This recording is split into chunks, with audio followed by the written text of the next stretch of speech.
Hey everybody, how's it going? It is Tuesday night. It's 8 o'clock, so this is an odd time for us to be meeting, but that's what the week necessitated. So we are no bones about wrestling. Welcome to AEW Weekly, your one-stop source for all things all elite wrestling, at least that happened within the last week. So I am your host Asa. And beside me here is my permanent co-host, Kay Fabulous. Hey. And so we didn't have Collision this week. We just had Dynamite and Rampage. So we're gonna go by those, and I'll do the recap pretty quickly, and then we'll try to get into talking about some topics. Sound good? Sounds great. So everyone welcome, and if you want to comment, feel free in the box. If you want to ask us anything or just add to the conversation, feel free. We love having interactions with people as long as they're pleasant. Dynamite was May 1st in Winnipeg, Manitoba. Tony Khan opened the show, announced he's producing the show from Jacksonville, Florida due to the attack by the Elite. There are technical difficulties, and then the Young Bucks are seen in the production truck. They say they are now in charge. AEW World Champion Swerve Strickland, accompanied by Prince Nana, comes out. He comes out to discover who he'll face at Double or Nothing. The Young Bucks find Swerve for calling what they did, quote, a bitch move. Then they introduce Swerve's opponent, Christian Cage, at Double or Nothing. So he's been gone, but whatever he's done, he's earned himself a title shot while he was gone. And he's going to be the Double or Nothing opponent. He comes out with the Patriarchy. They take out Swerve and Prince Nana to cheers because they're in Canada. We haven't seen him, correct me if I'm wrong, we haven't seen him since he dropped the belts. Correct. So he's being named as the man who gets the title shot because he is a big name heel who Swerve can beat. But what's their actual explanation? Like, what's their? They don't have one.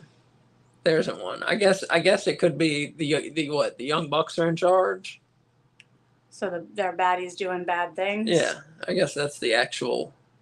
They didn't play it up very big. No, but that has to be their actual explanation. Maybe tomorrow we'll see some people like trying to complain or something.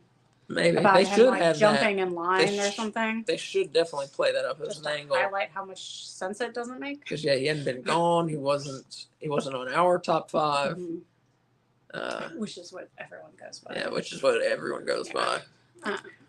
But he definitely wasn't on our top. Our top 5 is more accurate than theirs. It's just weird when the last time we saw you, which was a while ago, you lost your mid-card belt. So now at the next pay-per-view, you get a shot at the big belt. Yeah. Weird. Mm-hmm. No, I hear you. That's definitely right. And as I said, they got cheers, the Patriarchy did, because they're in Canada, because Christian Cage is Canadian. Speaking of Canadians, we then got an Adam Copeland versus House of Black feud video just telling us what's been going on. And then we get a match. AEW TNT champion Adam Copeland taking on one member from the House of Black.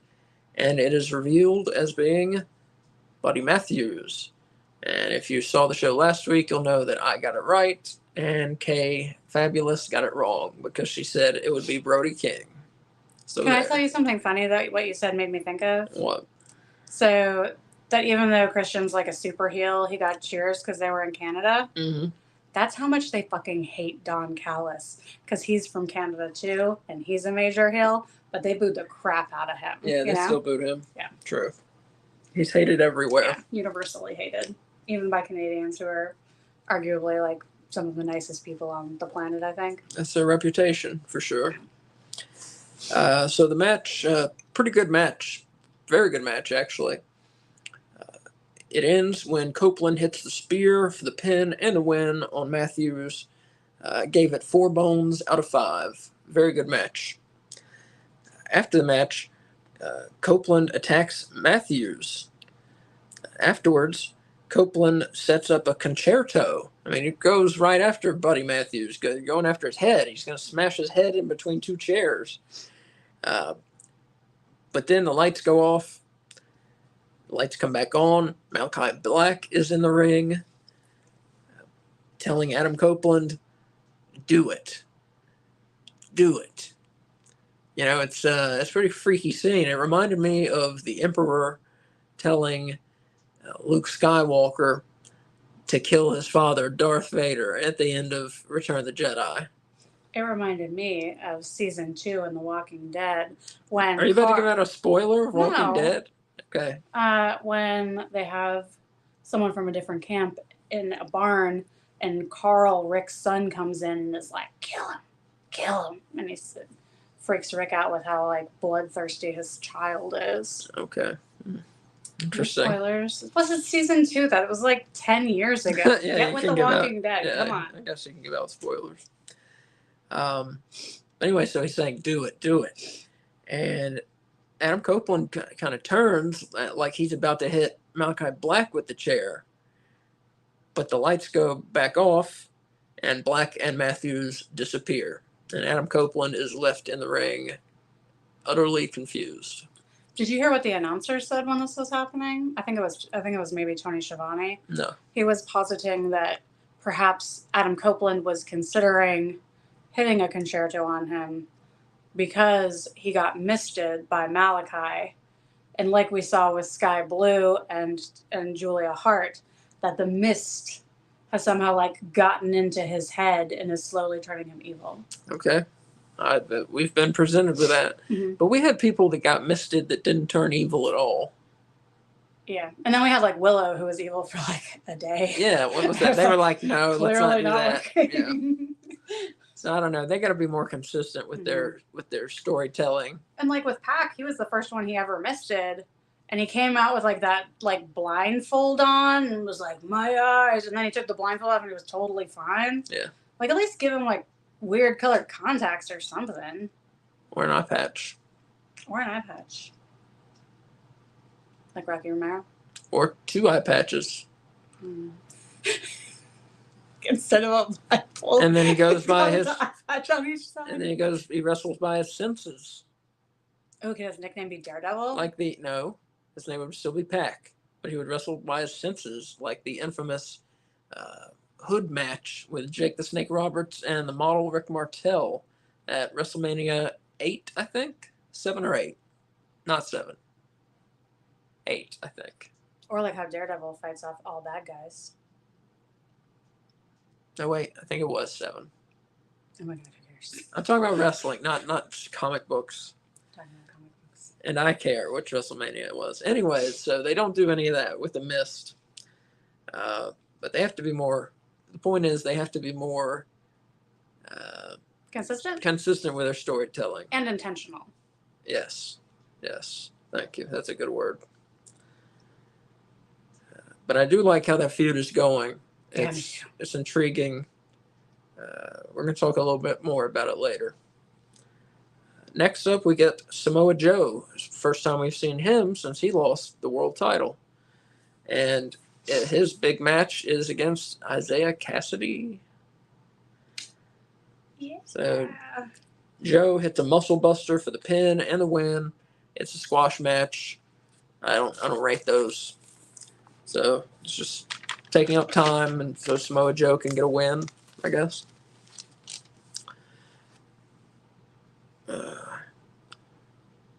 Up next, Sky Blue commentates a Willow Nightingale video and challenges her to an AEW TBS title match for later on. Then we get an Orange Cassidy promo where he announces Trent Beretta beat Chuck Taylor into forced retirement at their parking lot match last week. Chris Statlander and security held Orange back. And Don Callis, he leads Cassidy into the back willingly. He doesn't drag him or anything. He doesn't have people drag him. I mean, literally, they're talking, and Don Callis leads Orange Cassidy into the back. So who knows what's going on there? I mean, are we supposed to believe Orange Cassidy's so down and out that he's going to join up with the Callis family? Are we supposed to believe that? Oh my gosh, are we talking about it right now? Yeah. Okay, Just a yes or no will do. Oh. We'll talk about it later. No. Maybe. We're not. Okay. Maybe. We'll talk about it. Maybe. Renee is with the Young Bucks. They give TV time to Jack Perry. Perry says it's a new era under the Elite. We then have an FTW title match. We have the Learning Tree, Chris Jericho, defending against Katsuyori Shibata. And it's a strange match. There's a lot of slapping and chopping.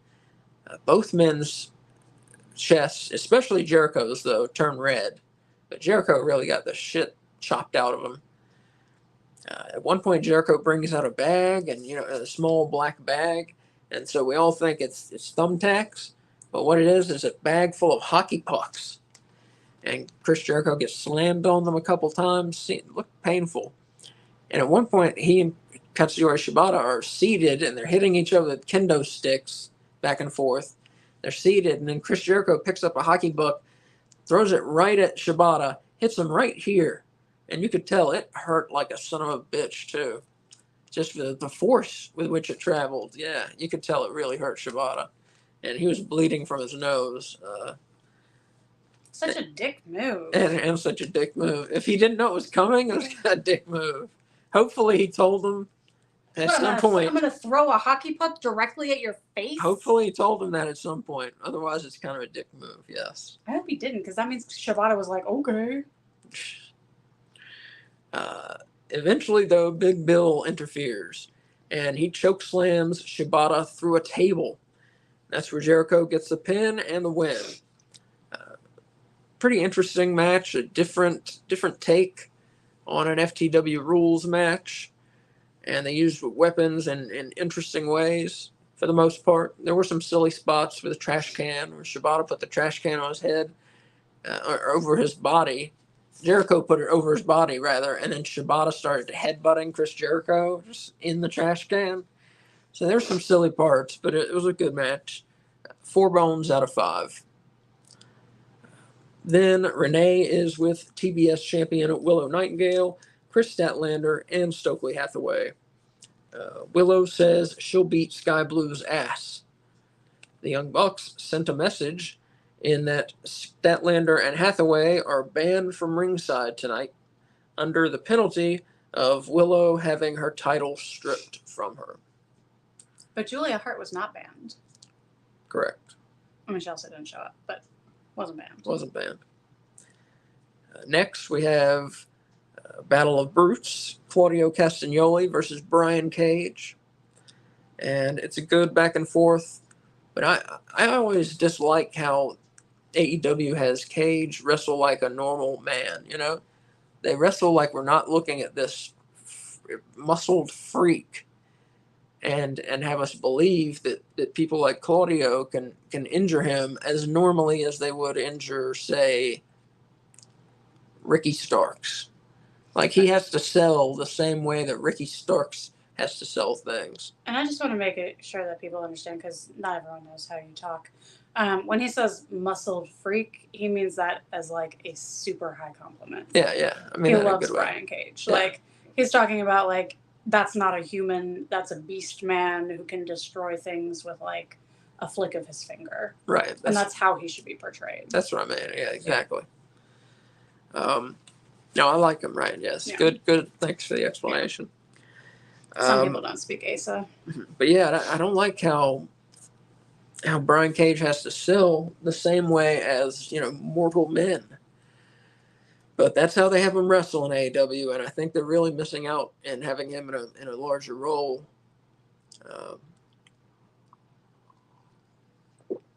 But apparently they don't want him in a larger role. So that's on them, I guess. I just like.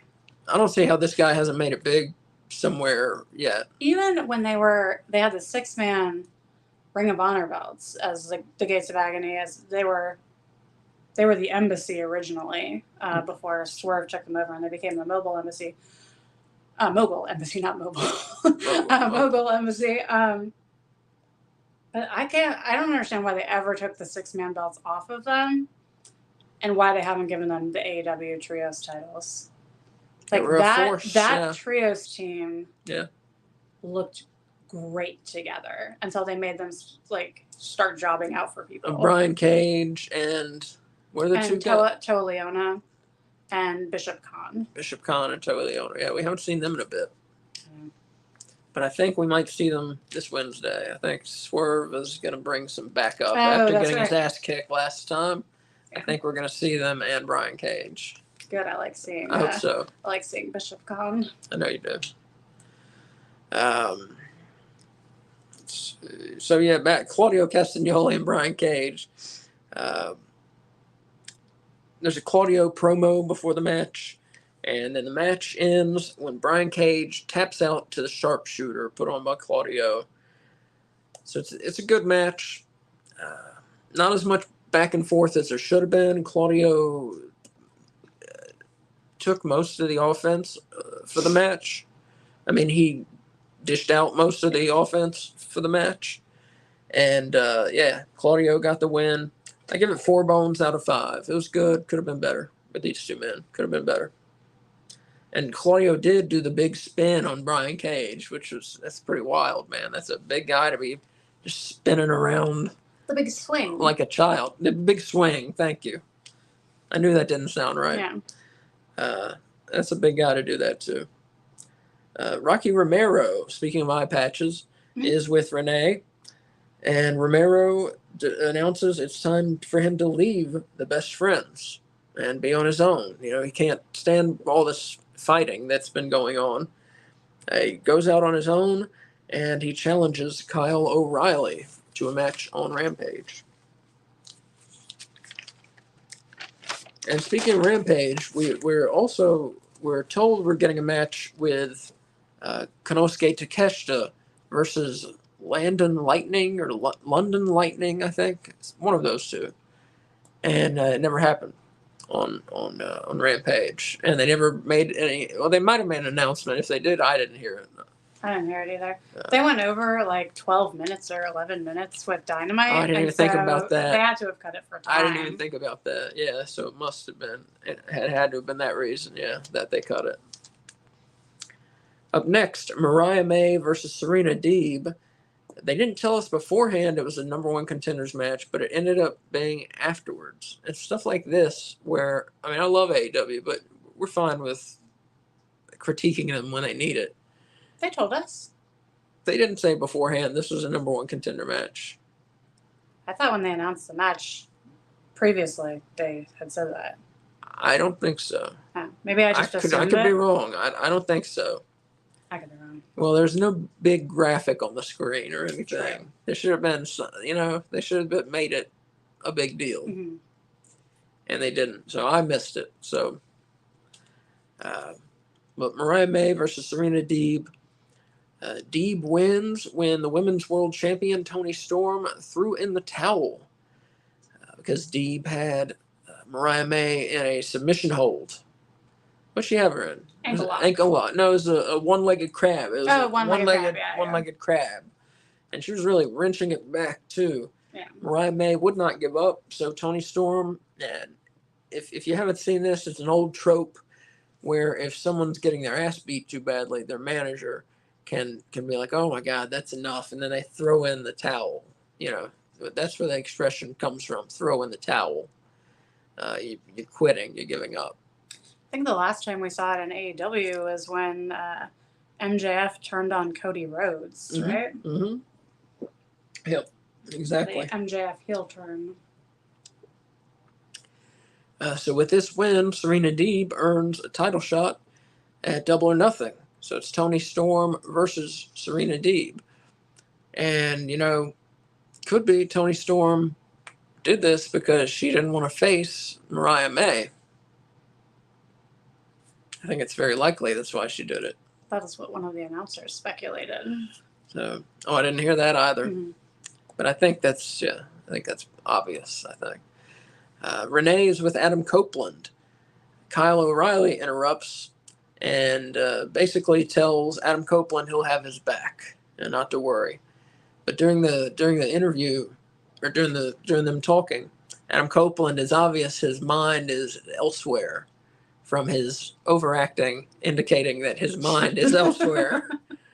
So yeah, the House of Black have freaked him out and gotten in his head. His acting actually it wasn't too bad. You know, it's, by wrestling terms, it was pretty good. The mist is seeping into his brain, taking root. And next, our main event for Dynamite was a segment, but it's a good segment to have as a main event. Usually, I'm totally against that, but this one deserved it. Kenny Omega returned triumphantly. He discusses his illness, diverticulitis that he had, which at this point I'm beginning to think may have all been made up. No. I'm beginning to think that. And why would they pick something so random? I don't know, to make it seem believable. No, because they didn't. No. Here's why. So the Golden Jets, which was so stupid, you know? Okay. They were all in on the Golden Jets. They would not have abandoned that if Kenny was able to wrestle at World's End, because they already had to change a World's End match because Keith Lee was actually hurt. You know? Yeah. They wouldn't do that for 2 matches unnecessarily, change the card like that. Plus, it made like the storyline not make much sense, because then all of a sudden Sammy showed up out of nowhere and took his place, you know? Like I'm not saying he wasn't injured. I'm just saying I think they may have made up the diverticulitis thing. I refuse to believe that. I believe Kenny Omega. Except now, like, well, maybe not the full severity of it. Well, so here's what happened. Yeah. So he discusses his illness, and he tells the Young Bucks he's still an EVP. So they don't have all the say in AEW. Kazuchika Okada comes out, and Omega and Okada had quite a match in Japan years back. Jack Perry comes and attacks Omega from behind. Okada trips him, and then the Young Bucks come out and they grab Kenny and they hit the EVP trigger on him, and they hit him, you know, with a chair in the gut, in the stomach, and they're beating Kenny Omega up. He's taking, you know, we're told that he has diverticulitis. And he refers to his intestines as a ticking time bomb. Yeah, we're told he has diverticulitis, and it was so bad that it got to the point where, you know, he has to have surgery to repair the damage done, or cut out part of his intestine, rather. And that's what we've all been told on the wrestling, the internet stuff, you know, the internet places. That's what we've all been told by them. But if any of that's true, he shouldn't have been taking any of these bumps he was taking. And I don't think Omega is a foolish person, so I think it's obvious that he's cleared, and that whatever if the diverticulitis was true, they played up the extent of it greatly. Well, they had said I mean, like, in all fairness to them, they never said he has to have surgery. They said that they have to wait a certain number of weeks. It was like 7 weeks for the infection and inflammation and dire situation that was happening to go down before they could assess it to determine if he needed surgery. Yeah. And then Kenny never said, I'm going to have surgery. Dave Meltzer said that he was likely going to have surgery. But he did mention surgery when he did his last, his Twitch stream. He did mention surgery like 3 times on it, I believe. Well, he also kind of talked about it on Dynamite. Like, he said there was like a chance, like, if he got the surgery, that he could end up with a colostomy bag, and like, you can't wrestle with that, you know? Yeah. So. But then if he doesn't get the surgery, there's a chance that he dies, and you can't wrestle like that either, unless you're the Undertaker. True. So. There's never been like a zombie wrestler? There was one called The Zombie in the WWF revival of ECW that was terrible. Hmm. There's one called The Zombie. I guess The Abaddon. Undertaker was kind of a zombie at first. Abaddon's kind of a zombie. Undertaker was very much what we would call a zombie in modern parlance at first. And that he was kind of controlled by another man, Brother Love, kind of controlled by him, and kind of had just a simple mindset and simple movements and simple moves that he would do that mostly involved smothering or choking. That's very much the way The Undertaker was introduced. The Survivor Series 90 was like a zombie. I don't understand why that's zombie-like. Well, the introduction of zombies, goes back of film zombies goes back to like the 1930s, and it's not like The Walking Dead that we're talking about. We're talking about voodoo doctors having given usually a white person this an herb or an elixir or a powder or something, and turning them into their own personal slave, usually used for violence. Mm-hmm. So that's the definition of a zombie that I'm talking about. Okay. Yeah. Back to wrestling. We turned into a horror podcast there for a minute. Maybe we should do one of those someday. Okay. But yeah, so Kenny Omega returns, all that. FTR eventually come to Kenny's aid, and as we already mentioned, the show goes 12 minutes over with the Elite fighting FTR, and then we start Rampage, and this again May 1st in Winnipeg. The Elite attack Omega and FTR in the backstage. They attack Omega when he's on the stretcher even. He gets stretchered out of the arena. And they attack him off the stretcher. They knocked the stretcher over with him on it. Yeah. So I hope and think this is leading to blood and guts. Wait, who's going to be on Omega's side besides FTR? Well, we'll find two people. Was FTR the only one that came out, or was Daniel Garcia with them? I think FTR was the only one. Yeah. That's all I wrote down. Oh. You're probably right. For some reason, I thought. Yeah, the Elite could be the Elite versus Omega. FTR is named two faces, Mark Briscoe. Swerve. Mark Briscoe. Swerve and Mark Briscoe. There you go. No, it probably wouldn't be Swerve. He's going to be doing his own thing. Mark Briscoe. First match on Rampage, we see 1/3 of the Unified Trios champions, Jay White, and he's taking on Dante Martin. And on paper, this should be a good match, and it was a good match. And Jay White was doing his thing, getting some singles action that a lot of his fans have been wanting to see from him. And of course, he fought Dante Martin, who is uniquely skilled, one of the more entertaining high flyers around today, and made for a very good match. But Dante Martin could not match Jay White. White hit the Blade Runner, got the pin and the win. This match I gave 4 bones out of 5. A lot of 4 bones out of 5 matches on this show. I got something I want to bring up. Well, let me say something. Okay. Let me finish. Oh, okay, I'm sorry. So after the match, Jay White holds up Dante's arm, holds it up like, he's presenting him, here's a winner. This kid's good too. And then he hits a brainbuster DDT on Dante Martin and leaves him in the ring. Yes, what did you want to say? He came out with 3 belts. They unified the belts, and now somehow he has more belts now that they're unified. He came out with the ROH 6-man belts, the acclaimed pink scissory trios belts, and the original AEW trios belts. Right. What is up with that? Which they gave him. They gave him, and then they didn't really explain it on the air. Or again, if they did, I didn't hear it. I was listening for that because I was like, why do they have 3 belts? And there was no explanation. Didn't say anything. No. Yeah, I didn't hear them say anything about it either.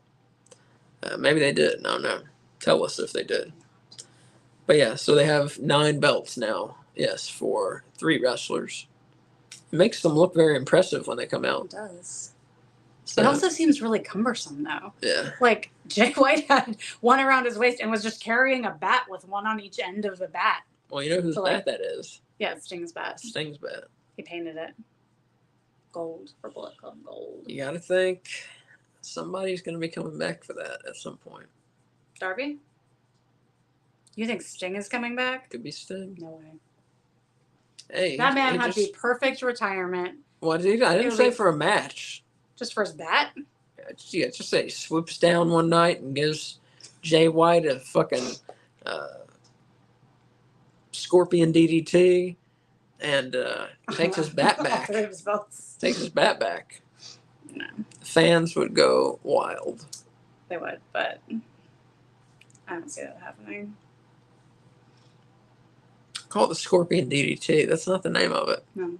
Scorpion, Scorpion Death Drop I said first. Scorpion I said Death first. I said Drop. first. is the name of it. Okay, next, Deonna Purrazzo cuts a promo on Thunder Rosa. And then we get a Roosh promo, which is pretty good. Reintroducing Roosh yet again. Feels like he is. He's been kind of stop start. You know, he's been injured and had visa problems or whatever, and you know. Had a faction, lost his faction. Yeah, exactly. Yeah. Like half the promos he's done in AEW have been introduction videos because things changed so much with him. Mm-hmm. Renee is with Big Bill. He tries to get the learning tree to train him. Jericho is there as well during the interview. And finally, Chris Jericho agrees. So we have the first student Sapling. under the learning tree. Little acorn. I will not call them saplings or acorns. Come on. No, Oh. I guess sapling maybe. Yeah. No. No, come on. So we have the first sapling. It's Big Bill. Small So victories. Big Bill will be learning under Chris Jericho's tree, and we'll see who else joins up in this movement. It'll be very interesting to see who else joins up in this. I can't wait, personally. I've been enjoying it pretty well. Next, Swerve Strickland tells Christian that next week on Dynamite, he won't be alone, as I referenced earlier. So I think he's bringing the Mogul Embassy with him. So it'll be nice. We'll see Brian Cage and the Gates of Agony. The Gates of Agony. Thank you. Gates of Agony. You don't deserve to get to see them wrestle. I You don't appreciate them enough. have memory problems. Don't be mean to me. Next, Kyle O'Reilly is taking on Rocky Romero. And you hear those two and you think it's going to be a pretty fast-paced, pretty technical match. But the two they really don't quite sync up too well. Eventually, though, O'Reilly rolls up Rocky Romero, gets the pin and the win. So Kyle O'Reilly gets the win. This one I gave 3 bones out of 5. It was a good match. It's a decent match, but not what it should have been or could have been. After that, we get a promo from Saraya and Harley Cameron. And Cameron announces that she is fighting Mariah May on Dynamite. So, right. Harley Cameron versus Mariah May tomorrow night as we tape this on Dynamite. Did you know that Harley Cameron was a wrestler? No. I also did not know No. she was a wrestler. So, we'll see how this goes. Yeah. Singer, manager, kind of, lackey all the time. Wrestler, Maybe. maybe. The Undisputed Kingdom are here. Roderick Strong cuts a promo on Will Ospreay, his opponent for Double or Nothing. He's defending his international title against Ospreay. And then the main event is a Manitoba Massacre match, which means no disqualification and falls count anywhere. And is for the TBS title. Willow Nightingale defending against Sky Blue. And there's a bit of violence in this match. There's some tables, things like that. There's a table with barbed wire on it.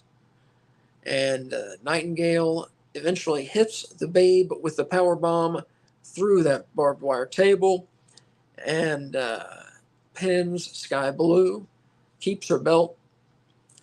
Good match, good brawl. 4 bones out of 5. Pretty entertaining women's hardcore style match. It was awesome.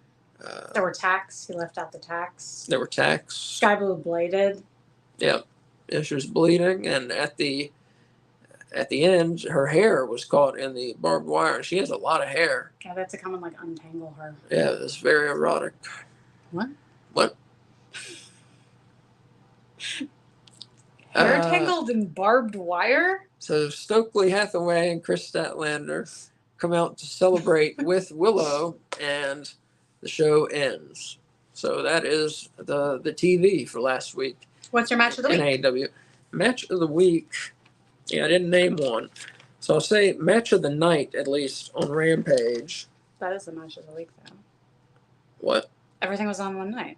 No, there was Dynamite and Rampage. They're 2 different shows. Oh, okay. Match of the night on Rampage was Jay White beating Dante Martin. What? How are you going to do those women like that? Better match. No, it wasn't.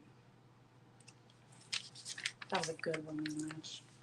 It was a good women's match. It was better than the Jay White Dante. Match of the night on Dynamite. And I'm going to give it my match of the week. Adam Copeland versus Buddy Matthews. Yeah. That's my pick also. Copeland and Matthews there.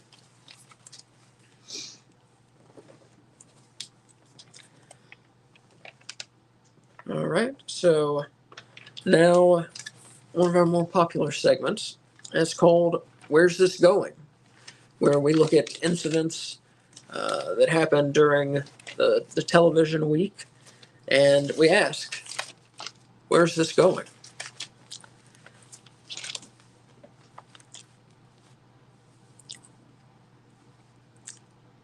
All right, so the Young Bucks, they show up. They're in the production truck at the beginning of the show. They say they're now in charge. They make Christian the top contender for the world title belt, even though he hasn't been around. They beat up Kenny Omega, beat up his friends, FTR. They're running roughshod over the program. Where's this going?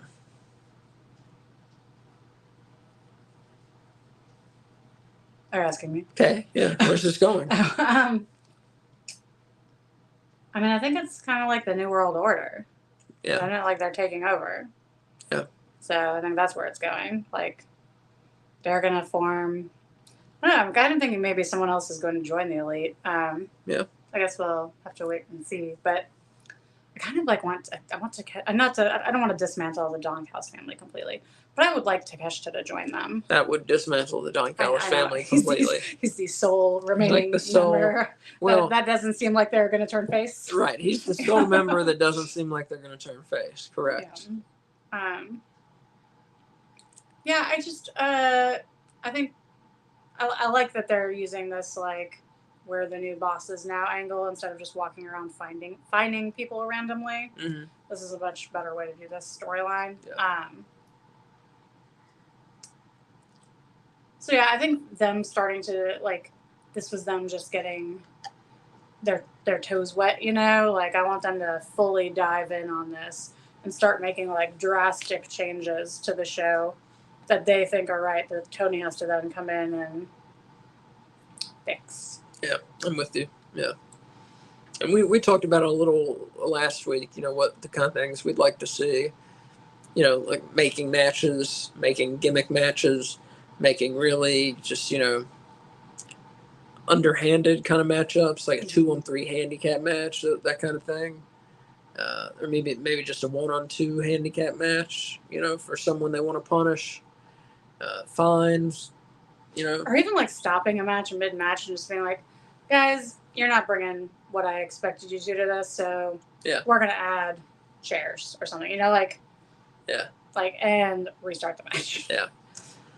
It'd be funny if they took if they had like a line, if they had the wrestlers come out, the wrestlers that they find this week, and they come and stand in a line at ringside, and then they read off what they were fined for, and then they'll put the money into like a bucket, let's say, and then we see them later in the night, and they take out the bucket, and that's their party fund, and they like go to a club. The Elite all go to a club with the wrestlers' fine money. I think that'd be pretty good, something like that.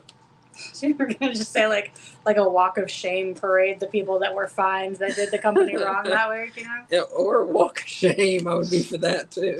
I used to have a wall of shame in my classroom that I put people's papers on that didn't have names on it. Oh, that's mean. Anyways, yeah. So those kind of things are what we want to see. Yeah, them taking over, and we'll see them going further with it. Just really being jerks to the rest of the company is what we want to see. And I love that, like, Tony's going to have Kenny now to fight his battle for him. Yeah. Yeah, because he's like a little weakling.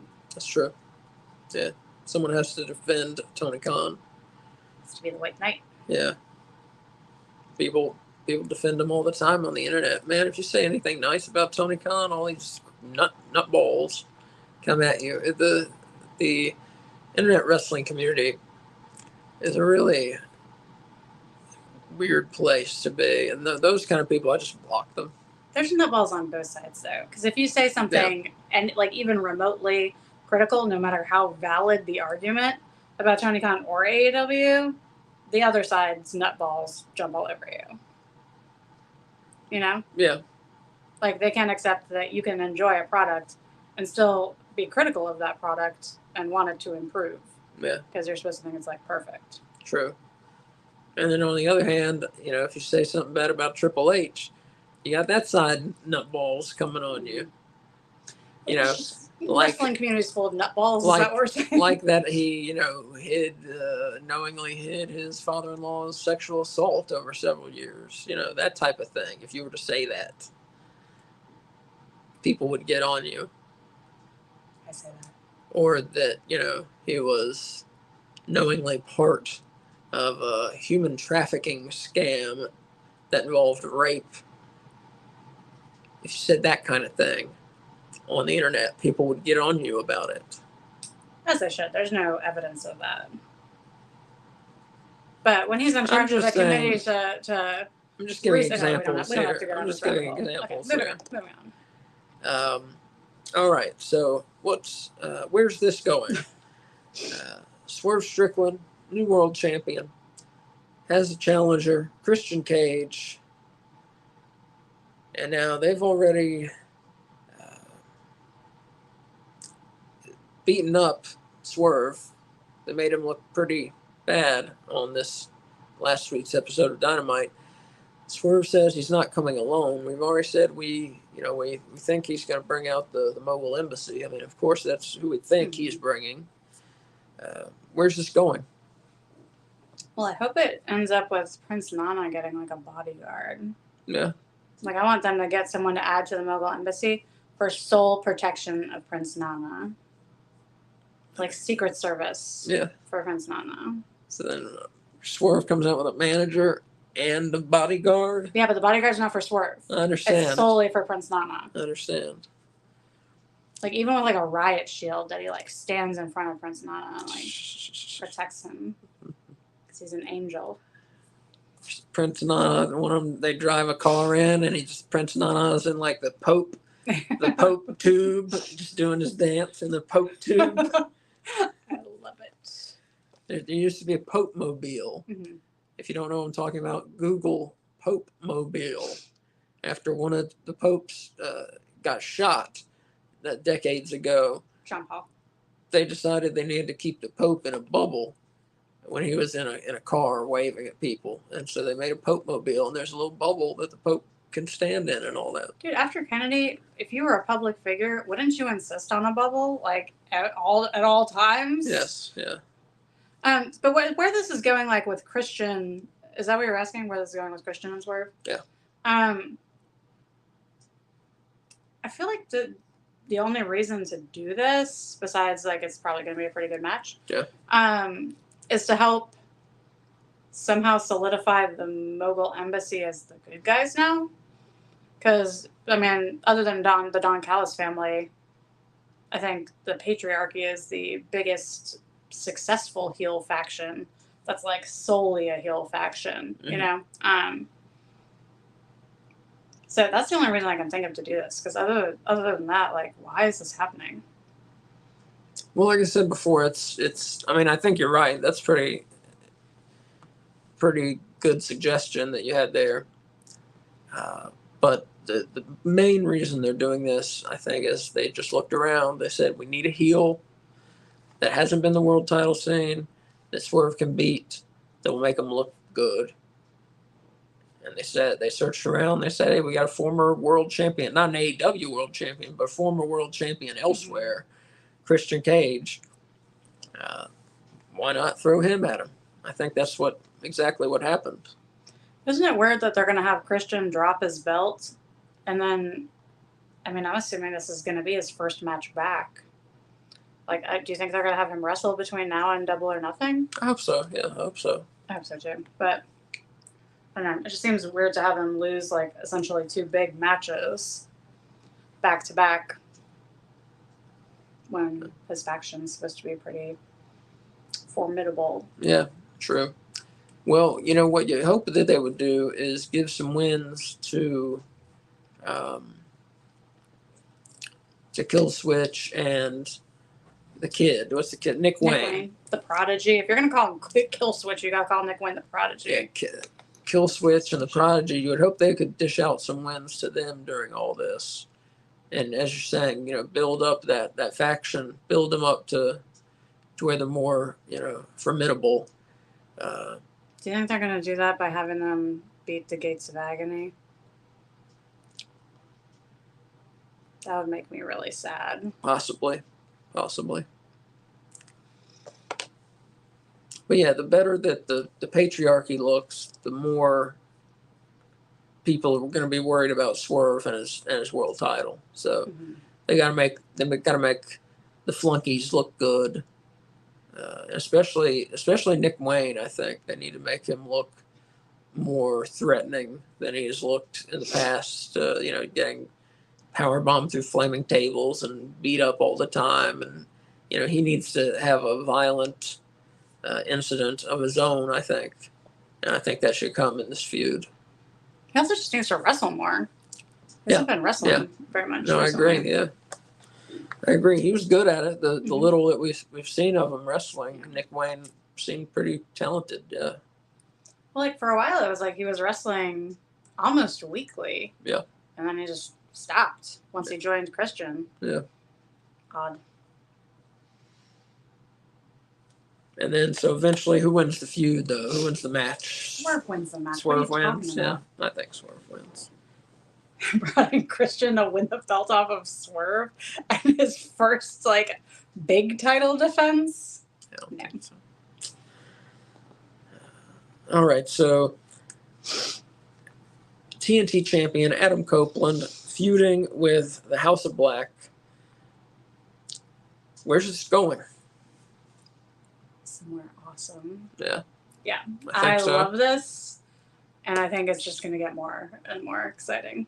And I cannot wait for Adam Copeland and Malachi. And I know people were complaining originally that, like, at Dynasty, it was a 6-man match instead of just giving us Copeland and Malachi. Mm-hmm. And, like, normally I don't care about, like, big build, but I think that, like, it was a smart move to postpone it and build this. Because now I'm just like, oh, I can't wait. When are they going to finally do it, you know? Yeah. Even though, like, I'm pretty sure it's going to be Double or Nothing, but... And I think the build has been good. I think it's been entertaining. I think it's getting more entertaining. Oh, totally. As the weeks go by, and now we've added this layer where for some reason, Malachi is telling Copeland to hit Buddy Matthews with a chair.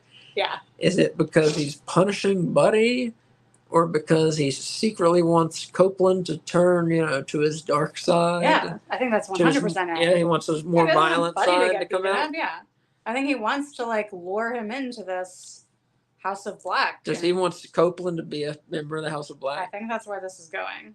What if he turns? That'd be odd. You mean like it turns and joins? Yeah, what if he turns back into a vampire and joins? He's not gonna turn back into a fucking vampire. But I love, they kind of moved away from, messing with people's heads, really, you know? With the exception of Julia. And so I love that they're, bringing that idea back. Mm-hmm. Now I just need them to bring more Satanism back with it and, magic. Right, I agree. And then that would be, totally sold. I agree. Because they used to, burn stuff and, say things over, skulls of animals and with, weird horns and things. And it would be, all these weird symbols. And it was awesome. And then they stopped doing that. Yeah, I want more of that. I agree. Yeah. They were so fucking cool at first. And they've watered it down quite a bit. But I kind of took him encouraging Copeland to hit Buddy Matthews with the chair. Kind of like how in Blackpool Combat Club, they all beat the crap out of each other all the time. Yeah. Trial by fire kind of a thing. I don't think he was trying to punish Buddy for anything. All right. I would tend to agree, yeah. And so you think we get Copeland and Black at Double or Nothing? Or you think it gets put off to the next pay-per-view? I think we get it at Double or Nothing. When is that? May 26th? May 21st? May 27th. I think it's... It is in the 20s in May. It's in the 20s in May, yeah. Let's see. We bring you all the hard-hitting news. I think it's the 21st, isn't it? I don't know. It's on the calendar over there. April 21st was the last one. Was it? I'm just going to go look at the calendar. It's on the calendar. So we think that Copeland is going to face Black 26th. on the 26th of May at Double or Nothing in Las Vegas.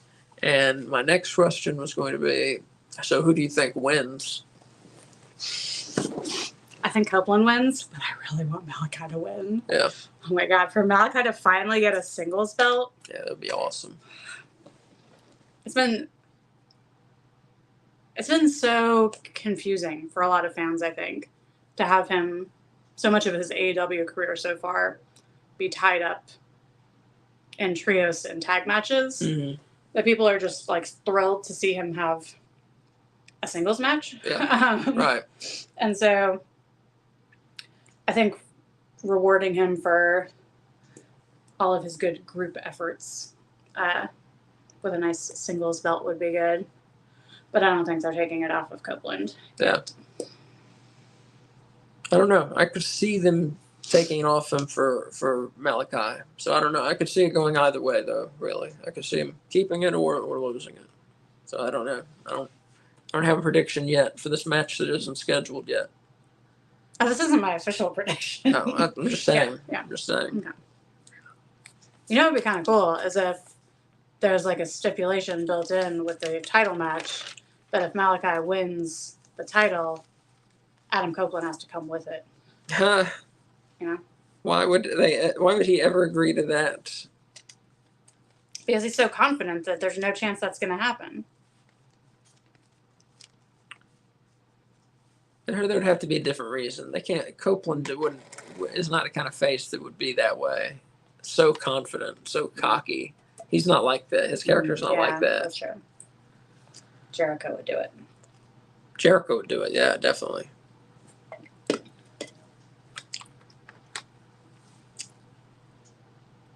So yeah, it could be interesting with him in the House of Black. That'd be very, very interesting to say. But we need them to have a lair again. We need them to have some sort of cave or some shit.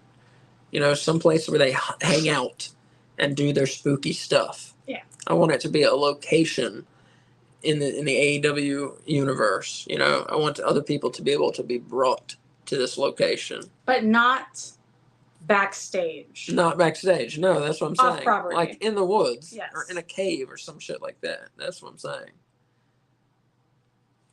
I want it to be a place where other people can be brought to. You know, there's like, oh, maybe you don't know what I don't know if you know what I'm talking about. There's these like crazy sculptures made out of trees that are in some public places, like public parks in North Carolina, Mm-hmm. where they're like, the artist like takes all of these branches and like winds and weaves them together until you have these like built structures that you can go inside. Mm-hmm. Those would be perfect. Okay. Yeah, it's like Blair Witch meets Hansel and Gretel. Yeah. Minus the candy. Okay. Plus wood. Let's see. Maybe with the right lighting, it would work. No, they look so scary. They're like they look like they could be from Blair Witch. Let's see. But with like a little more magic in it. Moving on. The best friends feud. So we've got Trent Beretta as just a heel, getting a win over Chuck Taylor. We've got Chuck Taylor allegedly being forced into retirement because of his injuries. We got Orange Cassidy being led out of the arena by Don Callis. We've got Rocky Romero quitting the Best Friends, and we've got Chris Statlander, who looks like she's on the verge of a heel turn.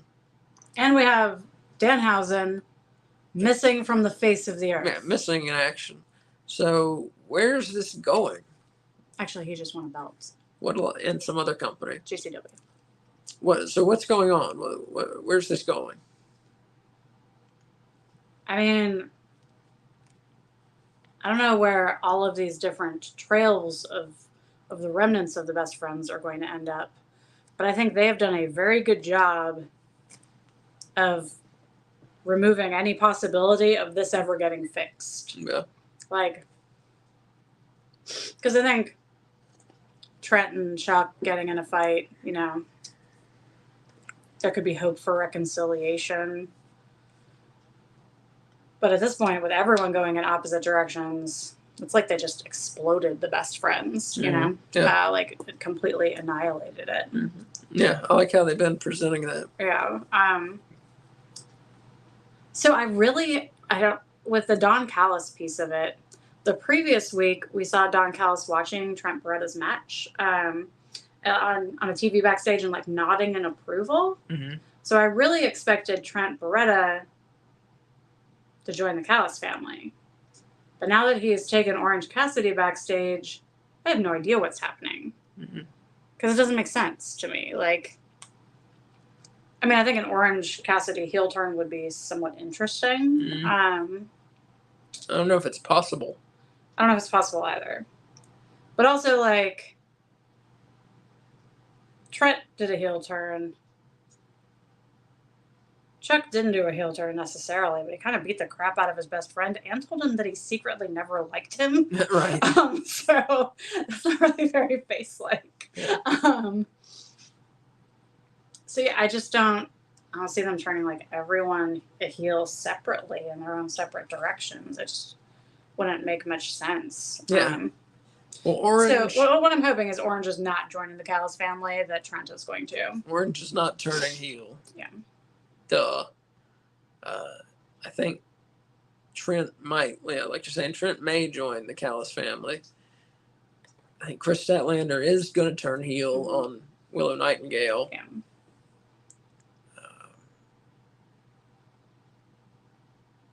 Chuck Taylor, I don't know if he's going to retire or not. I hope not. Well, isn't it weird for a different wrestler to announce another wrestler's retirement in the ring? It was odd. I'd never seen that before. Yeah, I hadn't either. And I can't imagine doing that. Yeah. That's like announcing someone else's pregnancy before they get a chance to tell people, you know? Yeah. It's like messed up. Let's see. Yeah, so I hope Chuck Taylor doesn't really have to retire. Yeah. I mean, I assume it's just an angle, but it could be an angle around him really having to retire. I don't know. I have no idea how serious his real injury was or is. I don't know. Well, he hadn't been cleared for a really long time. Like, I was surprised that he was able to do the parking lot match because, like, I hadn't heard that he had been cleared. Well, he was finally cleared, or they wouldn't have let him do that. Well, I know, but I'm saying. So, but yeah, he had been out for quite a while. So yeah, how's it all going to shake out? I don't know, but it looks like the best friends as a group is over. Yeah. Whose heel turn are you most, or whose storyline in the diversion are you most excited to see where it's going?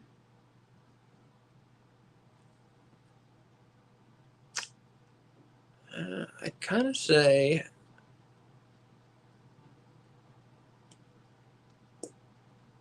I'll say Trent Beretta because he's a veteran. He has a lot of talent. He's always looked over when people are talking about AEW and who's the most talented. When I've seen Trent matches, knowing he could be in the top 10 most talented workers for AEW, maybe even bigger than maybe like top 8 workers for AEW. I know he could do that. So I'd like to say him, and I think maybe we finally get a chance in AEW to see Trent work some singles matches and with this new heel streak running through him, kind of see what he has to bring to his character now as well. So most excited for Trent. How about you?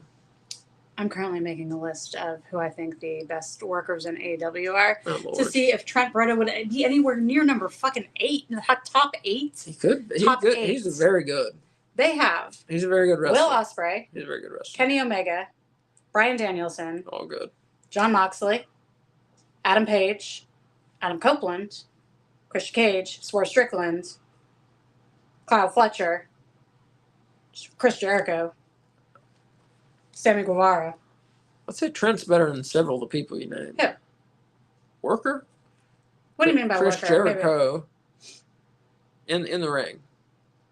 Oh, in-ring only performance? Yeah, that's what I mean. Okay, then I'm going to remove Chris Jericho off the list for Chris Jericho. Takeshita? He's not better than Takeshita. Yeah, I know. So I'm adding Takeshita to my list. But he Jay could White? be. But he could be. Jay White? No, but he could be. That's what I'm saying. not. We've only seen a couple. We haven't seen a ton of Trent solo matches. I think him now with his fire of taking his character in a different direction and finally getting a solo run, I'm saying we could see greatness out of Trent Beretta. I think so.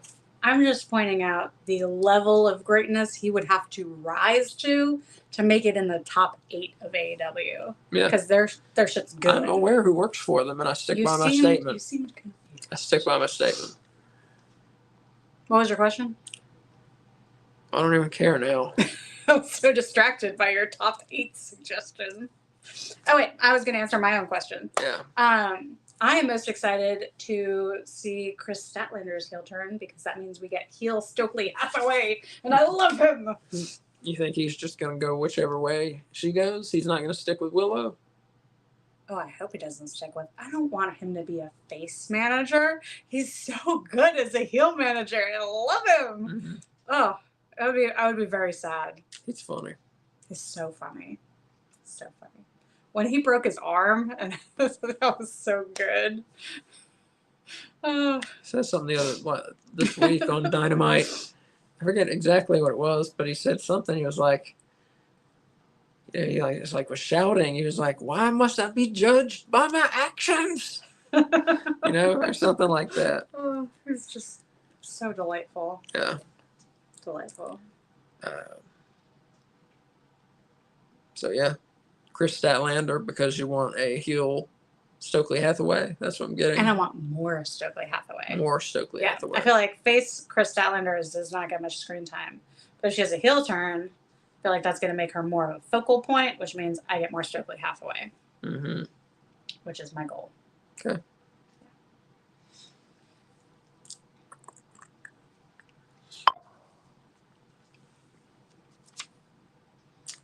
All right.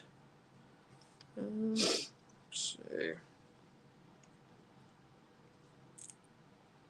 You got any more for us? Yeah. So Chris Jericho this week on Dynamite beat Katsuyori Shibata, making his FTW title defense. And he also brought on the first man to sit under the learning tree, Big Bill. His first what? Sapling? To sit under the learning tree, Big Bill. So, where's this going? Where I would like it to go, I don't think it's actually going. But That's not the question. Is no, where Kay would like it to go. That's going to be my answer. No, but it's possible. It's not play fair. The game is called "Where's This Going?" It's not improbable. I think that Sammy Guevara and Ricky Starks are going to come together in their distress over what is happening with their former partners and best friends, and they are going to form a partnership that is going to go up against the learning tree and try to chop it down. Yeah, you don't like that. I want them to do something with Ricky Starks, and I want them to do something with Sammy Guevara, and they're doing nothing with either of them. Well, a lot of folks say Ricky Starks is going elsewhere when his contract is up, but I don't know when his contract is up. But Tony Khan has also, been a bit magnanimous in letting folks go if they want to go. So that could be something that we see happen. And the rumor, at least, is, he's good friends with Cody Rhodes. Pretty much everybody thinks Ricky Starks wants to go to that company. Is he tall enough? Right, not traditionally, no. Yeah. But if you're friends with the, top face in that company, you might get a little of a push. Just be brought in that way. Oh my God, they're gonna turn him into another Austin Theory. Who knows? So I don't know. If I were him, I wouldn't go. Just the money and AEW paying for your lodging, your lodging, your travel, and your injuries, and most wrestlers, not having to work as much and getting paid more by what I hear. I don't think he's a hot ticket for WWE because, as we know, size is a big thing for them. It was under Vince McMahon, and the current guy who's running it, Paul Levesque, Triple H, he shows who knows how long he'll stay, running it or out of jail or any of those things. But he seems to show the same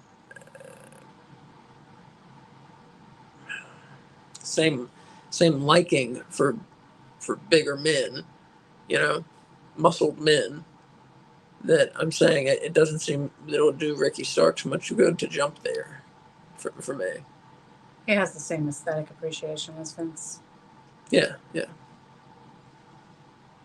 I mean, that works, that works. I'm just saying that's not Ricky. So, and that's not what AEW is. So, man, I don't see any reason for him to leave, for real. So do you see a reason for him to join Sammy Guevara as a new tag team? I do that. Yeah. They can be called Ricky and Sammy. No. It's just Ricky gods. And Sammy. Because he's absolute Ricky Stark, and Sammy was the Spanish god, so absolute gods. Bam. Absolute gods. Absolute gods. That's my tag team name for them that I came up with. I'm pretty proud of it. I see. You don't think it's sacrilegious? They were the sex gods when he was with Jericho. I think it's fine. You don't think that's sacrilegious? No. No. I think it's braggadocious. So for me, where's it going? I think Jericho is going to add some saplings, add some other students, and I hope he'll surprise us with who some of the inclusions are. We're going to have to see a heel turn or two in this.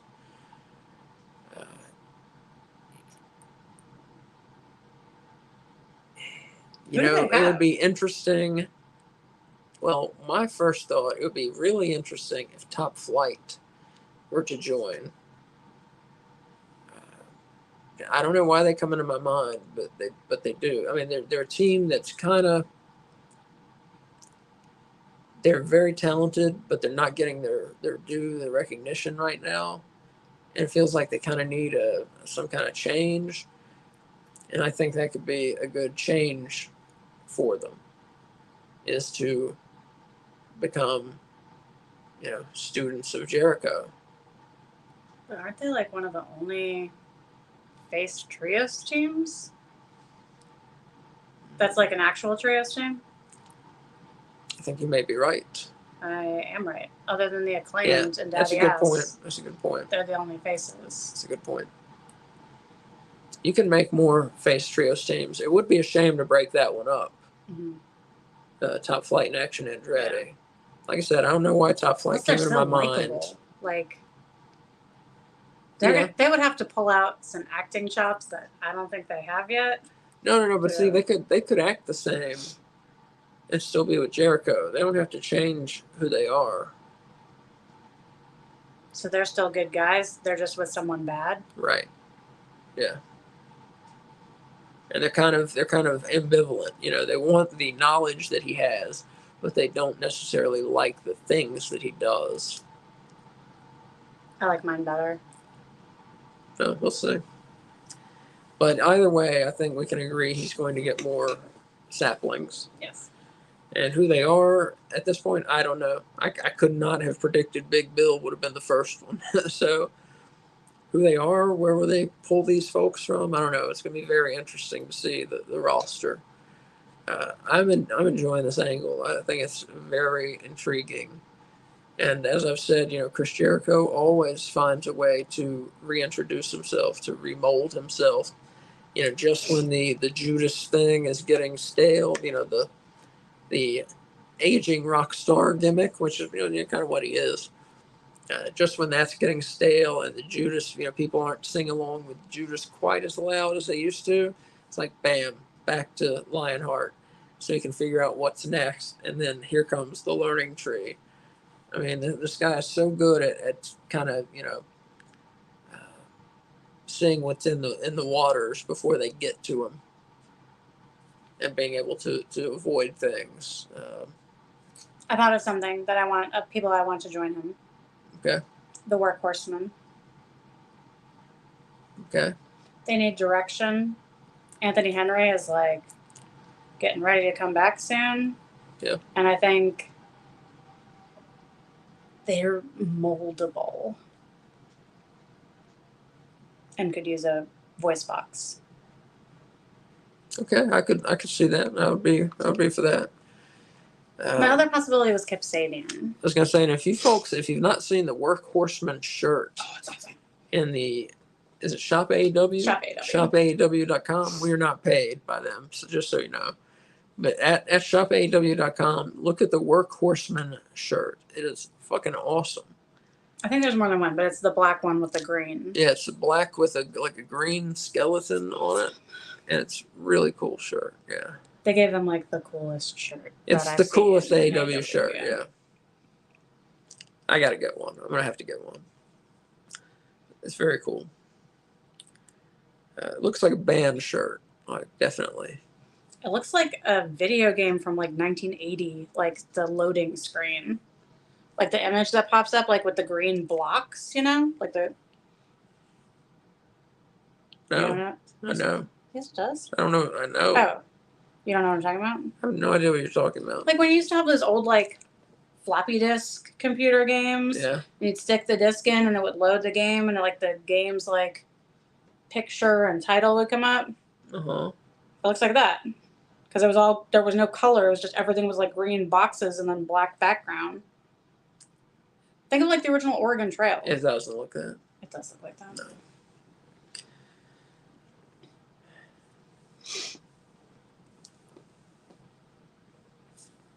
No. Let's see. So name who you think will be the next member of the Learning Tree then. Well, Just try to pick. We'll see who's right. Like one person? Yeah, name the next member is what I said. Yes. I was just clarifying. I have no idea. I'm gonna go with the Workhorsemen. They're 2 people. As your real pick for who's going to be next. Yeah. Why are you doubting my pick? Okay. You don't think it's possible? Okay. Who are you picking?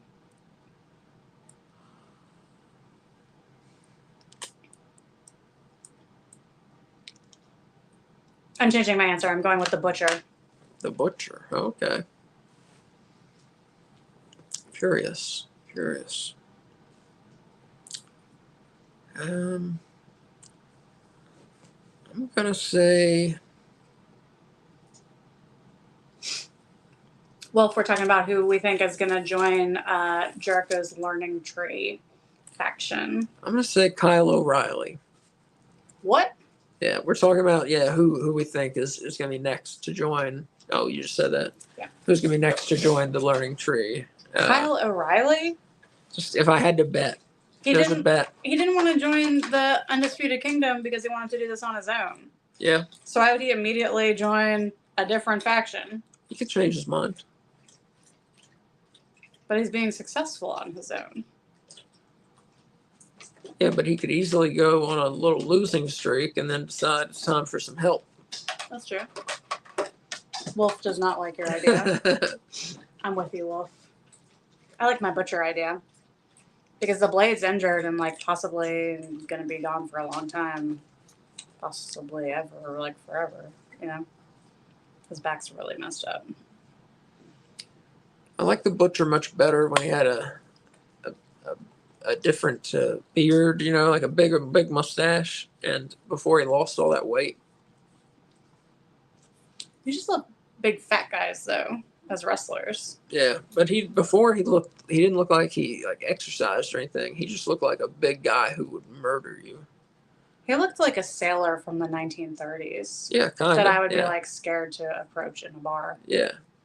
And now he looks like just another dude who works out at a gym.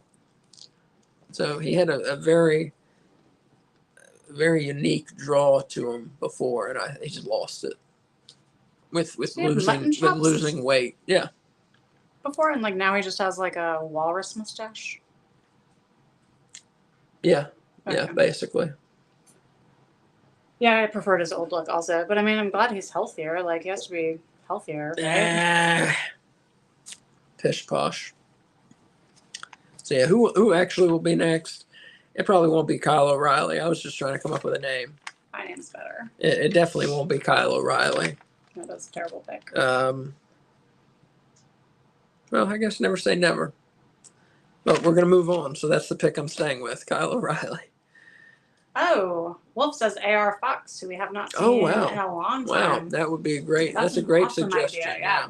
I forgot that he even exists. Yeah. Well, Kyle, Tony has so many people under contract. Yeah. It's hard to keep track of people sometimes. I think he's got 162 people under contract. Yeah. All right. So Kenny Omega returns with seemingly FTR by his side to battle against the Elite. Mm-hmm. And this week he says he has an important announcement to make tomorrow night on Dynamite. So where's this going? So what's the announcement? He's coming back to wrestle? He's cleared to wrestle? I think the announcement might be that Tony Khan wants to put him in charge in his absence. Yeah. And so this is his first big announcement, like how Tony Khan does big announcements. Yeah. Yeah. So you think Omega's not going to return to the ring right away? Not if he's still pretending to be injured or actually injured. From the bumps he took on Wednesday, I don't think he's still actually injured. I think he's out of the woods clearly. Yeah. He still might have some residual issues, but I don't think it's... He's cleared, obviously. Yeah. I I don't know. I mean, it could be that he's returning to the ring, but I feel like after Wednesday, it should be obvious to everyone that he's returning to the ring. Well, he was just talking about his health issues. That's the last thing he told us, Yeah, was but then about how unhealthy he is. He took like 7 bumps, including a chair to the stomach. Yeah, but in the story, he is still not healthy. I got you. You know? So, I mean, like, what's he going to say? Like, oh, my doctors were wrong. I'm doing fine. Or is he going to say, like, I hate you guys so much, I'm going to risk it? Yeah. That's where you think it's going? Yeah, I mean, it has to be, right? It has to be the next step. I hate you so much, I'm going to risk dying so to get back at you. And FTR is going to be like, good idea, Kenny, will help. Not necessarily, but you can't stop a man with, determination sometimes. Which is why bears are not as scary. Anyway. Yeah, I mean, I guess, yeah. Wolf says GM Omega incoming. Yeah, that was my thinking. So, but, I think, man, he's got to be cleared. We know that. But he's not cleared in the story. Mm-hmm. But in reality, he is. So I say you got a healthy Kenny Omega. It's a fucking waste for him to be in the ring. Maybe if he can be the GM and be in the ring, I'm for it. What if he's the GM? If he can do both. While he, like, storyline-wise, continues to heal, especially after being beaten up on this last episode. And then... No, I say if he is really cleared, get him in the fucking ring. It's Kenny Omega. Yeah, I know what you're saying. I'm disagreeing with you. You're fucking crazy then. No, I'm not saying keep him out of the ring for a while. I'm saying, like, don't immediately stick him back in the ring. I'm saying put him in the GM spot, and then, like, by Double or Nothing, which is, like, 2 weeks away, then have him wrestle. I'm saying immediately put him back in the ring, yeah. They need some ratings. Kenny Omega's back. He's one of the biggest stars. Put the man in the ring and let him do his thing, yeah. Like I said, I'm fine with the GM thing, but just do both. Make him GM and back in the ring. Yeah. Great. Let's see that. That'll be fine with me. But, so the feud, obviously we're outweighed. We have the Elite on one side, 5 men, and we have on the other side Kenny Omega and FTR. So we got to even this out. So who joins up with the Omega and FTR side? The 5. Do what? The 5 Elite members? Yeah. There's 4 of them, aren't there? Mexico, Jack Perry. There's 4. I'm sorry. Okay. So we have 4 on 3. I'm sorry. Yeah. Who joins up with Kenny and FTR to make it 4 on 4? I think Daniel Garcia is the logical person. Yeah. Because he has been teaming with FTR recently. And I think he's ready to move on up to that Kenny Omega level. Wow. Yeah, I could see that. I think that's a good suggestion. Thank you. I think that's a good suggestion. What do you think? Well, damn, I might just go with Daniel Garcia then. Trying to think of somebody. They've been using their kind of upper undercard faces pretty well. Mm-hmm. And Swerve's already moved up to world title level. Adam Copeland's busy. They've got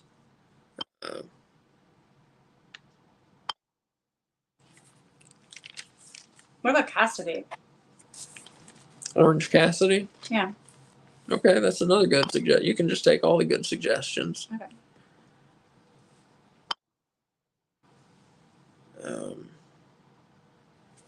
So Orange Cassidy or Daniel Garcia. Those are my 2 choices. I think they're both great choices. Thank you. Yeah.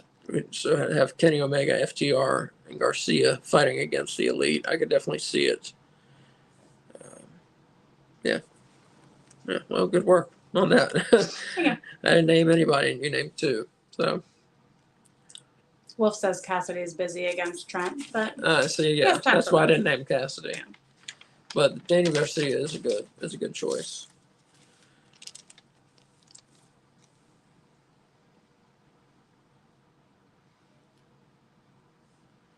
All right, my last, where's this going?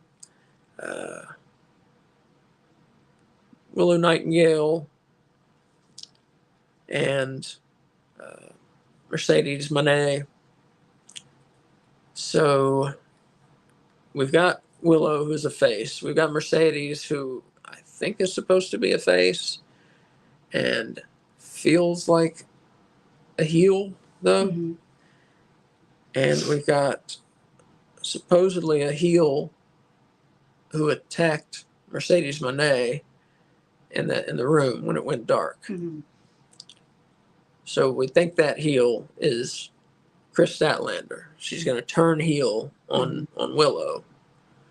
Correct? That's what I think, yes. We think she's going to turn heel at Willow at the pay-per-view. Yeah. Yeah. Probably costs her the match. But that lets her keep the belt. But that's what we said. Yeah, right. So Chris Statlander turns heel. So Willow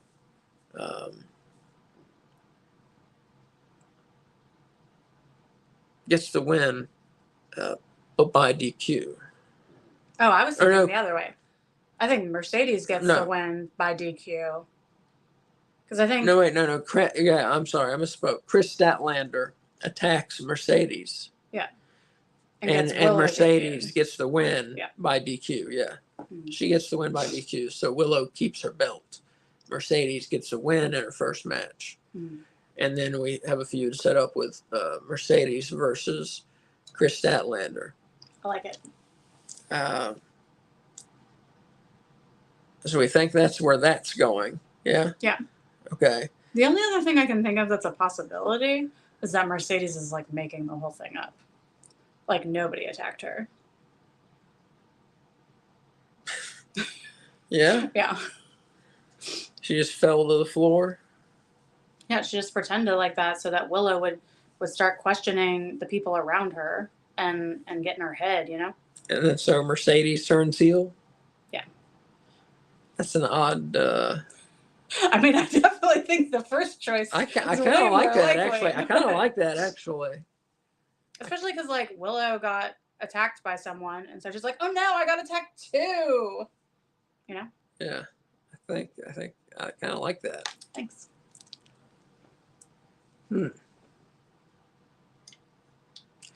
Well, my question was going to be looking past that. So we say we both kind of feel like Willow's not losing the belt at this show. Yeah.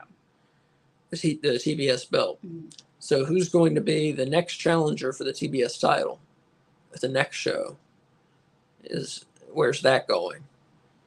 Are we going to see Mercedes again? But I think it's going to be like in a cage match or something. And Mercedes wins it this time. Yeah.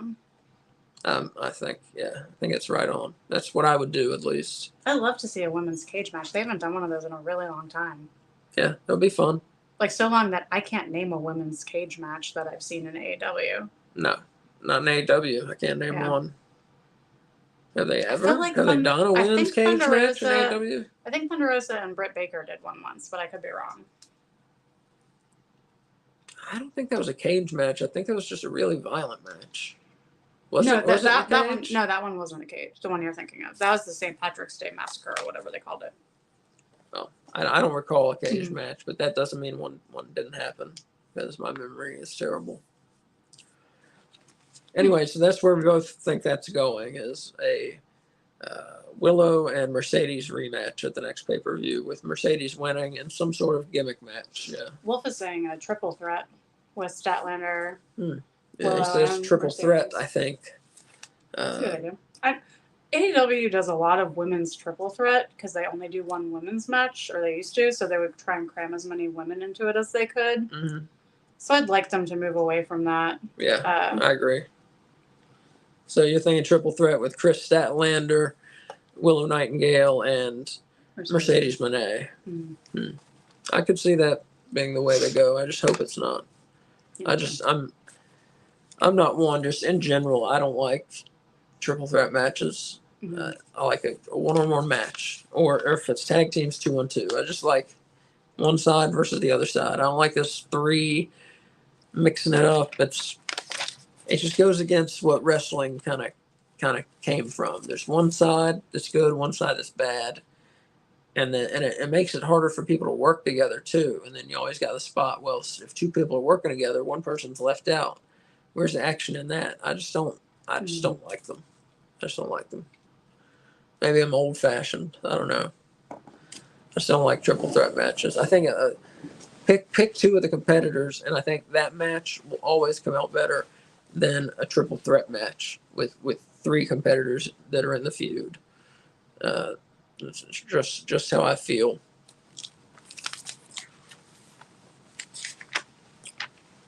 All right, so now it's time for Kay Fabulous's wrestling fashion do's and don'ts.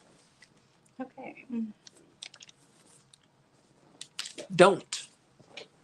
If you are the matriarch to the patriarchy, don't show up to support your man wearing an ugly black and white newsprint pattern duster like Mother Wayne. Do. If you are wrestling, If you are wrestling the week of May the 4th, do give Star Wars a nod with your Boba Fett inspired tights like Dante Martin. Very cool. Do.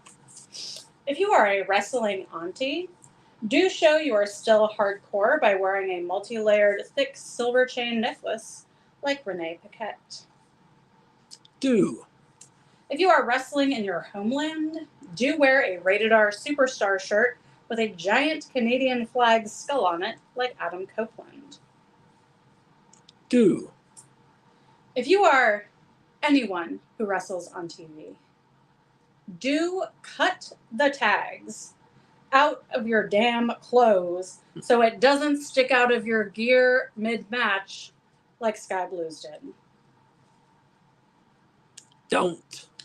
If you are the learning tree, don't wear gear with a blue trunk and roots on it that looks like coral more than a tree, but do come out wearing an awesome leather jacket with NHL New York Ranger colors on it in recognition of your dad, like Chris Jericho. Do. If you are an apprentice to the Timeless One, do wear a black patent leather bustier and leggings like Mariah May. And that is this week's Fashion Do's and Don'ts. Okay, thank you for the fashion do's and don'ts. We appreciate you as always. Cut out your tags, people. And now I'm getting a transmission from AEW Weekly Central.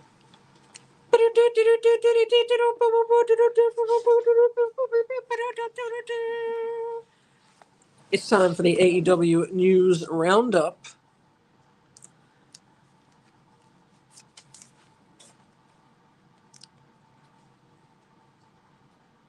So Jim Ross says he is his health is better than it's been in over a year, and he's hoping to take on more matches as an announcer. So I, for one, hope that comes true. I think Jim Ross, even with his, he kind of has a speech impediment now, we can still understand him and understand his tones, and I think he adds to any match that he announces still.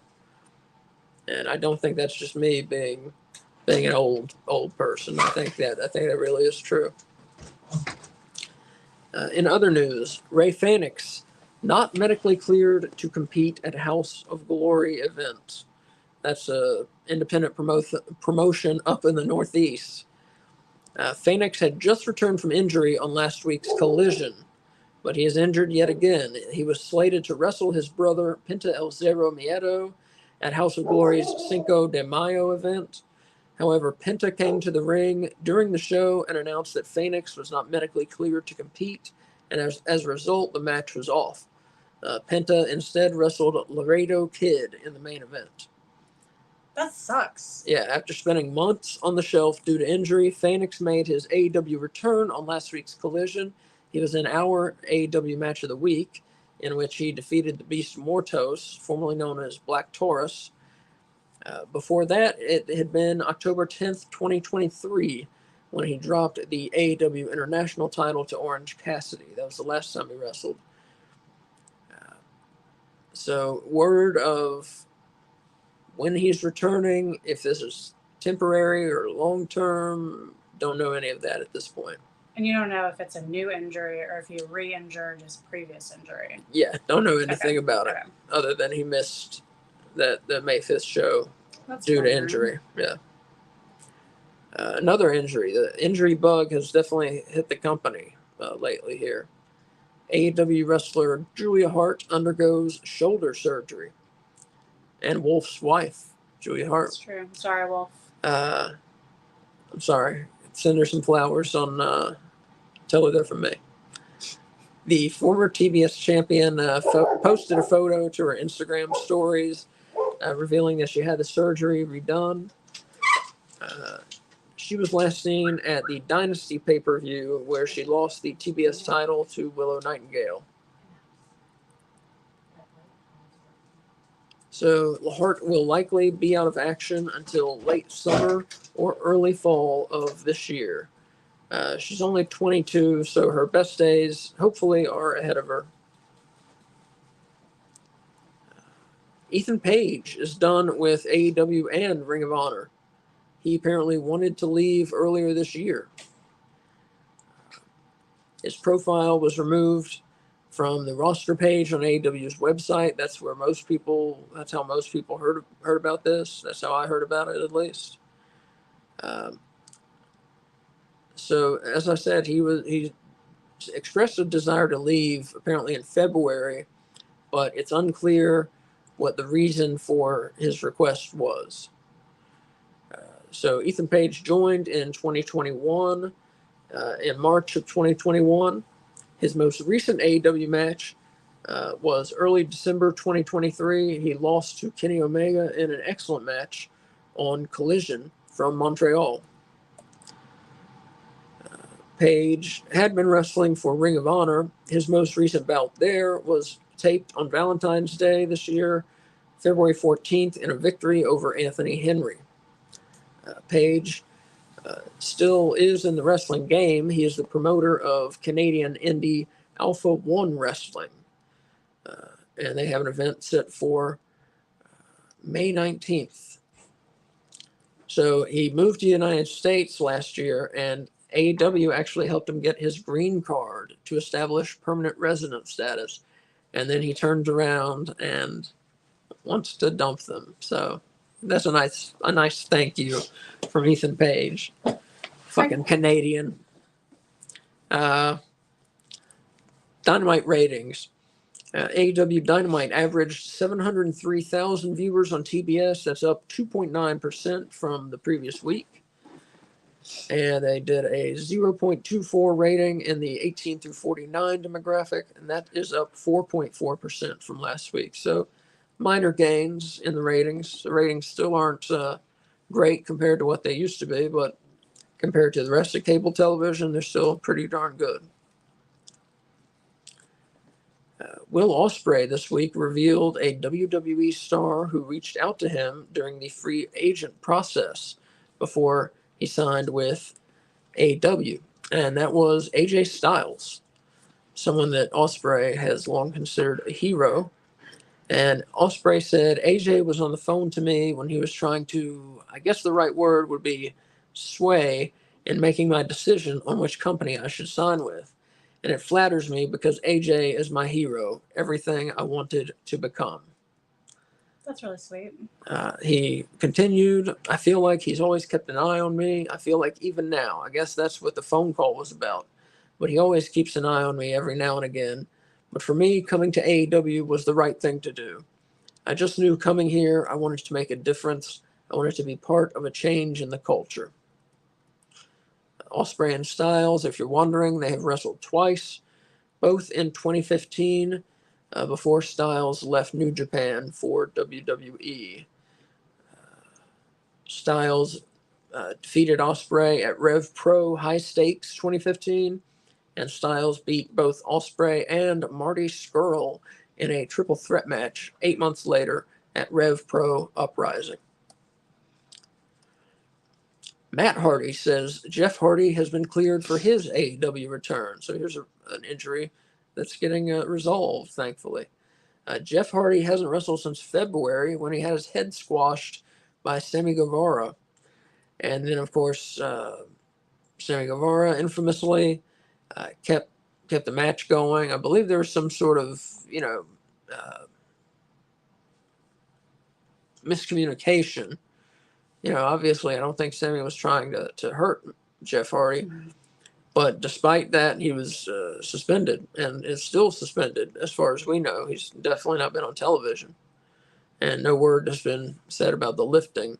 It was a 30-day suspension. It's been more than 30 days. I know it's been that more was than 30 days. on February 14th. Yeah, I think it just hasn't been on TV. I think his suspension's over. Okay. And they suspended him. He wrestled one more time before they suspended him. So that wasn't the last time he wrestled. So suspension started after that. All right.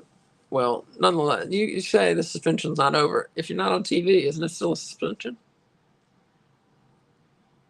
I'm just telling you how many days the suspension was. I mean, I appreciate that. Yeah. I appreciate that they said it was 30 days, but the dude still isn't on television, so I don't know. He's got a new baby at home. He's probably doing baby stuff. He's been helping his wife. It feels like he's still suspended. He's posting videos of him helping his wife get back into wrestling shape. So in that, when he got his head smashed, Jeff Hardy suffered a broken nose, but not a concussion, thankfully. He could have died. I mean, it was pretty bad.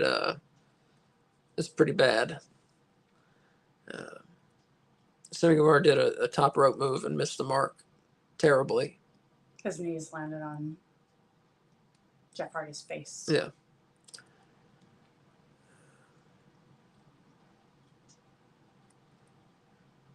So Guevara wrestled a match February 24th, but has not wrestled since then. And it's not been made clear why the match wasn't stopped or anything by the referee after Jeff Hardy was hurt, and why this decision had to fall to Sammy Guevara when you're generally told, as a wrestler, if you can go and finish the match. So, like I said, he's the victim of a miscommunication in here somehow. I'm sure he wasn't trying to injure Jeff Hardy and tried to end the match at one point, and then it looked like he was instructed to go elsewhere, and then so he comes and does a finisher so he can end the match, and gets in trouble for that. So it's just very it was a confusing incident. And I'm just trying to say I don't think Sammy Guevara had any ill intention in mind there. Yeah, I think he felt terrible about it. He looked like he felt terrible about it. Yeah. I think he was trying not to for story purposes, but yeah, he looked upset. Yeah. Well, you could tell. I mean, yeah. If it had been live, like I heard about it beforehand, because it was a taped show, I believe. Yeah, I think it was on a Rampage. But if I had seen it live, I would have thought he was dead. Jeff Hardy was dead. I would not have thought that. I would have thought he was dead. I would expect more blood. Anyways. All right. And now it's time for the top.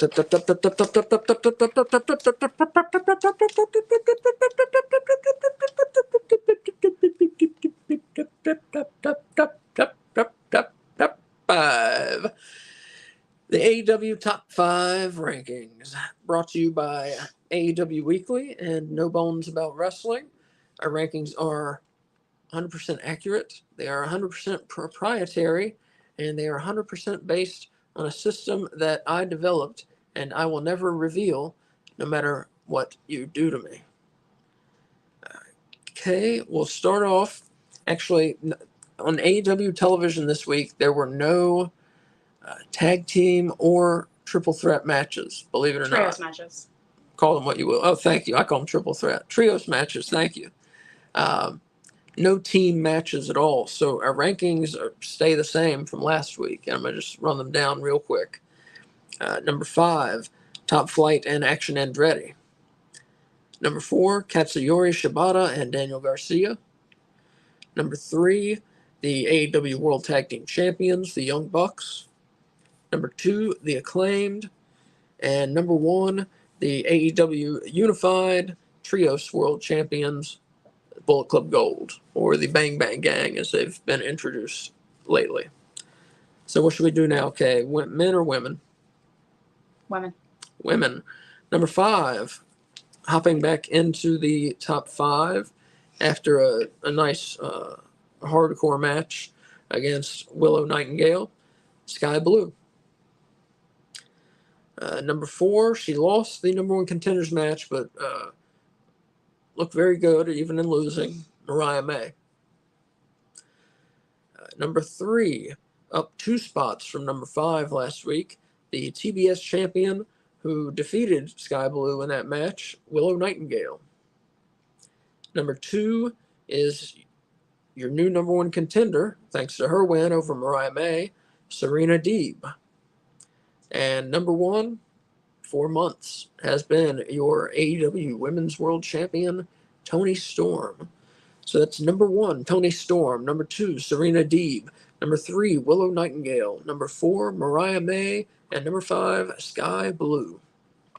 And last but not least, for the men, number 5, the man who stepped up and took a shot at the AEW World title, Claudio Castagnoli. And this week he defeated Brian Cage on Dynamite. Number 4, hopping back into the top 5. He's been out of it for a while now. Chris Jericho becoming relevant again and doing singles matches again. Earns number 4 with his win over Katsuyori Shibata. Number 3, the AEW TNT champion, Adam Copeland, hops back into the top 5 after a win over Buddy Matthews Buddy of the Matthews House of Black. of the House of Black. Thank you. Mm-hmm. Number 2, leader of the Patriarchy, Christian Cage returns to the top 5. And number 1, he's been number 1 for the last couple weeks, the new AEW World Champion, Swerve Strickland. So that's number 1, Swerve Strickland. Number 2, Christian Cage. Number 3, Adam Copeland. Number 4, Chris Jericho. And number 5, Claudio Castagnoli. I think it's worth pointing out, because Christian didn't have a match this week, and normally, in order to get on our top 5, we either have a belt or have a match. But because he was made number 1 contender to the AEW World Heavyweight title is why he secured a second place spot. Exactly. And that is worth pointing out. I appreciate it. Because, right, usually if you don't have a match or a belt, you're not going to get in the top 5. Mm-hmm. Yeah. So, folks, that is the show for this week. Hope you enjoyed it. We enjoyed ourselves. So I hope you had as much fun as we did. Next week, we're going to be back at our normal time, Monday, 6 p.m. Sorry about the time change this week. We had to change time last week as well. But next week, Monday at 6 p.m., we will be there live. You can catch it wherever you're watching this, on X, on Twitch, on YouTube.